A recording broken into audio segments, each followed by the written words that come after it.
پھر اللہ رب العزت جو ہے ایمان والوں کو مرنے کے بعد اپنا دیدار کرائے گا. یہ قرآن میں اللہ نے جو ہے ارشاد فرمایا ہے. پھر تو اگر سب کچھ دنیا میں ہو جائے تو یہ تمام چیزیں جھوٹی ثابت ہو جائے گی, تمام چیزیں جو ہے بیکار ثابت ہو جائے گی. لیکن حضرات محترم آخرت حق ہے اور اس پر ایمان رکھنا ضروری ہے, لازم ہے. اس لیے اللہ نے قرآن میں ارشاد فرمایا کہ جو آخرت سے مایوس ہو گئے ہیں, آخرت سے انہوں نے آس توڑ بیٹھے ہیں, جیسا کہ کما یئس الکفار من اصحاب القبور, جیسا کہ یہ کفار قبر والوں سے مایوس ہو گئے ہیں. قبر والوں سے مایوس ہونے کا مطلب یہ ہے کہ اب یہ مر گئے, اب کچھ نہیں کر سکتے ہیں, اب یہ کچھ نہیں کر سکتے ہیں, ان میں کوئی دمخم نہیں رہا ہے.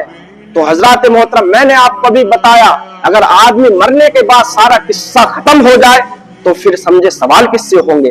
یہ کرام الکاتبین آتے ہیں, منکر نکیر آتے ہیں, حضرات محترم پوچھتے ہیں من ربک کا, یہ مردے سے نہیں پوچھا جاتا ہے, سمجھ رہے, ما دینک کا, یہ مردے سے نہیں پوچھا جاتا, پہلے اس کو زندہ کیا جاتا ہے, پہلے اس کو زندہ کیا جاتا ہے, پھر اس سے جو ہے یہ سوال کیے جاتے ہیں, وہ پھر وہ جواب دیتا ہے. حضرات محترم اگر ایمان والا ہے, اگر مسلمان ہے, جب اس سے پہلا سوال کیا جاتا ہے من ربک کا, تو وہ کہتا ہے ربی اللہ, میرا رب اللہ ہے.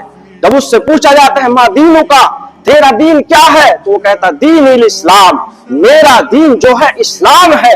پھر حضور اکرم صلی اللہ تعالی علیہ وسلم ہر ایمان والے کی قبر میں جو ہے تشریف لے کر کے آتے ہیں. فرشتے پوچھتے ہیں ما کنت تقول فی حق ھذا الرجل, اس شخص کے بارے میں کیا کہتا تھا.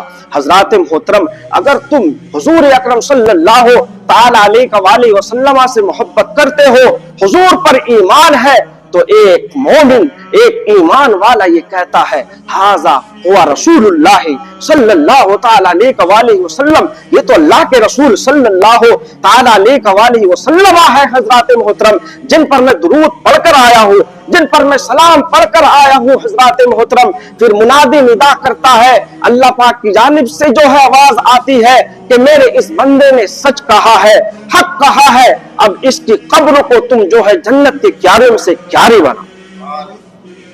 حضرات محترم تو آخرت پر ایمان رکھنا بہت ضروری ہے.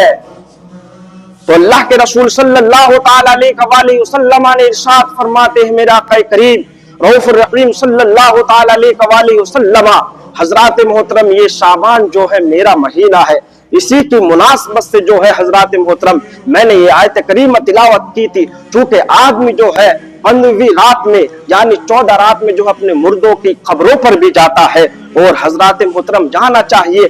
آدمی یہ سوچتا ہے صرف جب شب برات آتی ہے جب ہی چلا جائے مردوں کی قبروں پر فاتحہ پڑھنی چاہے, ایسا نہیں ہے, بلکہ حضرات محترم جمعہ تو جمعہ بھی جانا چاہیے, اگر ہو سکے تو روز جانا چاہیے. حضرات محترم آقا کریم رؤوف الرحیم صلی اللہ تعالی علیہ وسلم ارشاد فرماتے ہیں جب کوئی میت کا جو ہے جان پہچان والا وہاں پر جاتا ہے اور وہاں پر وہ پہنچتا ہے, سلام کرتا ہے, اس کے سلام کا جواب بھی جو ہے وہ مردہ دیتا ہے, اور حضرات محترم اس کو پہچانتا بھی ہے. یا آقا کریم رؤوف الرحیم صلی اللہ تعالی علیہ وسلم ارشاد فرماتے ہیں لیکن حضرات محترم کچھ لوگ یہ کہتے ہیں تم جو ہے قبروں پر جاتے ہیں, ان پر سلام کرتے ہیں, وہ جواب نہیں دیتے ہیں. حضرات محترم کیا آقا کریم رؤوف الرحیم صلی اللہ تعالی علیہ وسلم نے ایسا کیا ہے؟ حضور اکرم صلی اللہ تعالی علیہ وسلم نے تو منع کیا ہے. حضرات محترم ایسا کہہ کر جو ہے بہکانے کی کوشش کرتے ہیں, لیکن حضرات محترم ہم بھی کہتے ہیں آقا کریم رؤوف الرحیم صلی اللہ تعالی علیہ وسلم نے منع کیا تھا.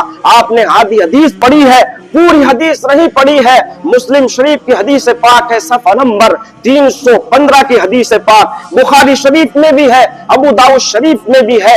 آقا کریم رؤوف الرحیم صلی اللہ تعالی علیہ وسلم نے ارشاد فرمایا کنت نہیتکم عن زیارت القبور, اے لوگوں میں نے تمہیں قبروں کی زیارت کرنے سے منع فرمایا تھا. حضرات محترم یہ حدیث کا ایک ٹکڑا جو ہے ابھی آپ نے سنا ہے.